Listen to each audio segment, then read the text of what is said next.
Hello, welcome back to the channel. Today we're heading to Brazil and to the Araguaia River Basin.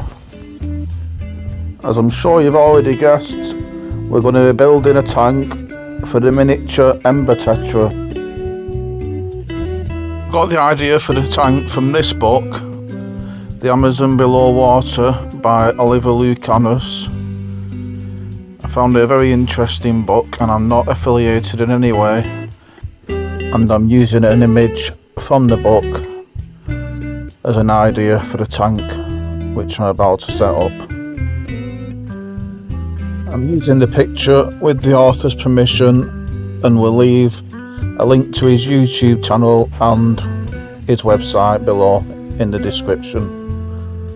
And this is the image we're basing the aquarium on. I'm not quite sure what the plant is, but I picked up something very similar, if not the same. So let's get cracking.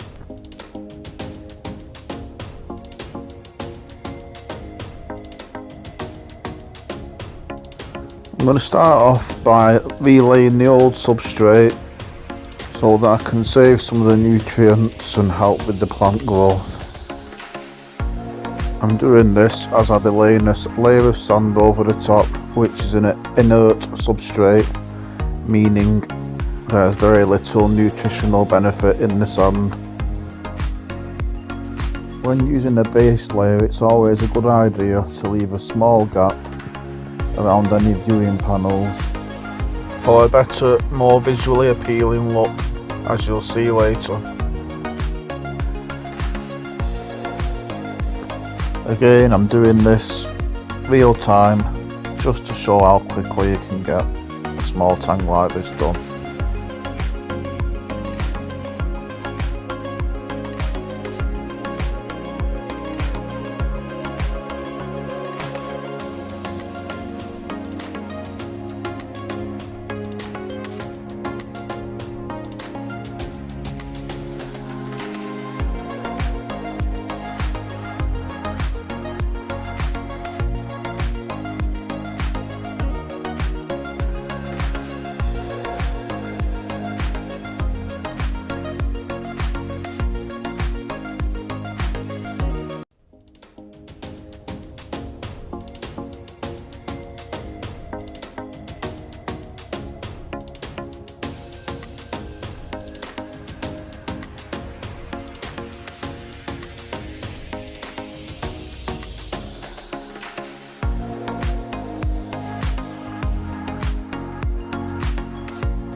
Now I'll quickly add a layer of sand and you'll see why I left a small gap between the base layer and the glass.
Now I'm adding this piece of driftwood to try and simulate a tree trunk and its roots.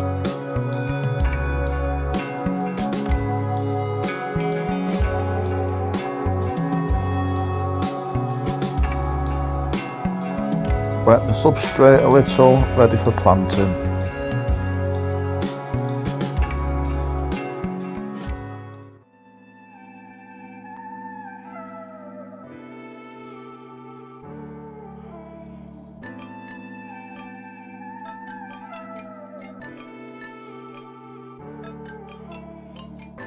I'm quickly adding the plant without too much thought to try and achieve a natural look. I will come back to it in a week or two and trim off any dead plant matter.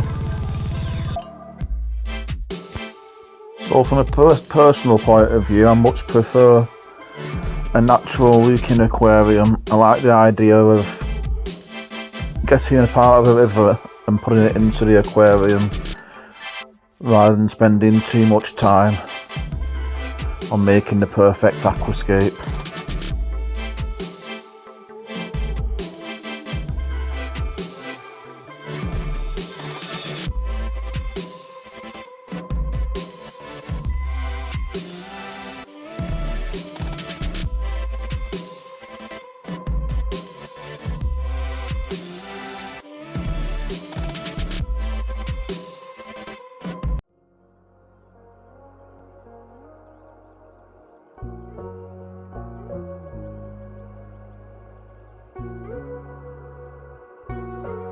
And now I'm going to fill it up with a 2-litre jug and a bucket. I will speed this up so not to bore you too much, but even then it only took around 5 minutes to fill it with a 2-litre jug, so not long at all.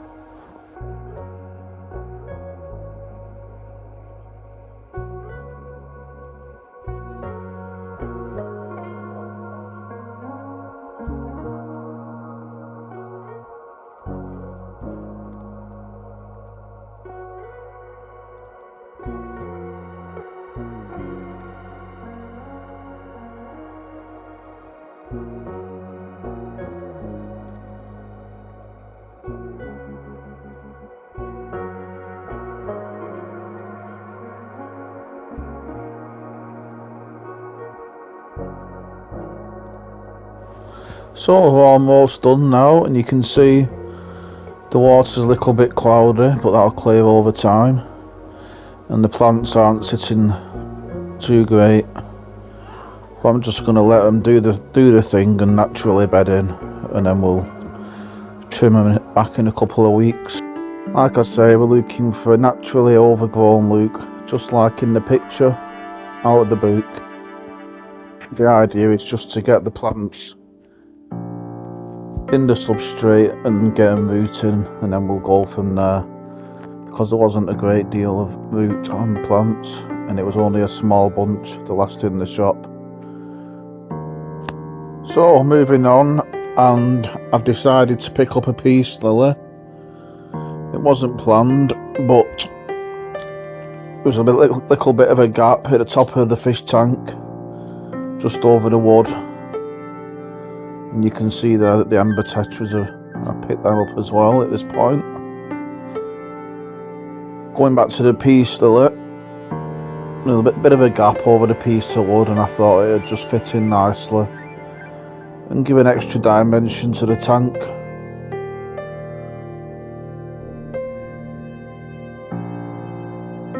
So it's really important to thoroughly wash out all the compost, as we don't want to cause an ammonia spike in the tank.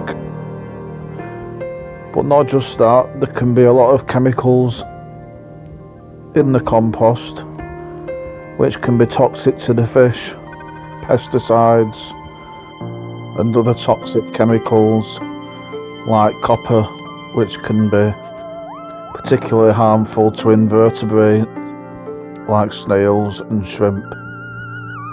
So it's always important just to make sure you've got all the compost out and be as careful as you can.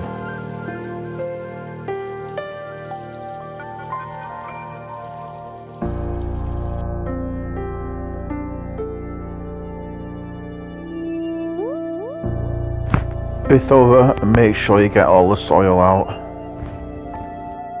It's always better to be safe than sorry.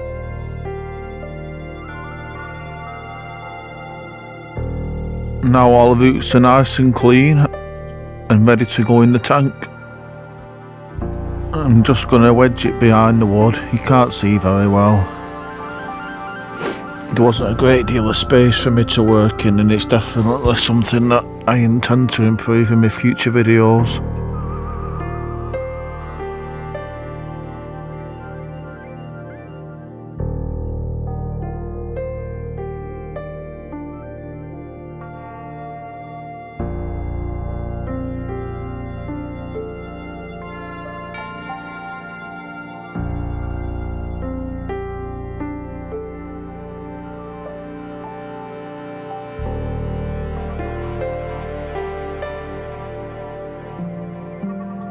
Finally, when I got home last night, I decided that I wanted to add a little bit more detail, to add a little bit more realism.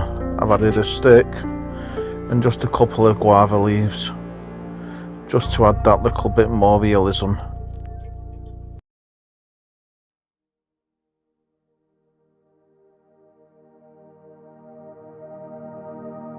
Ideally, I should have added them earlier, but they were an afterthought.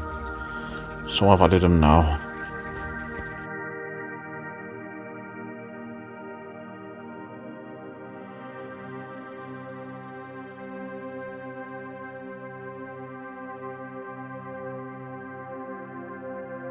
So we came back for a third day to add 6 more Ember Tetras.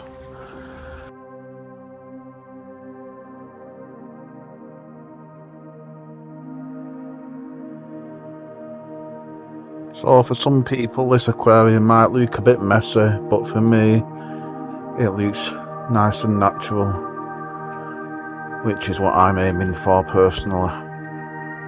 And most importantly, my nan likes it too.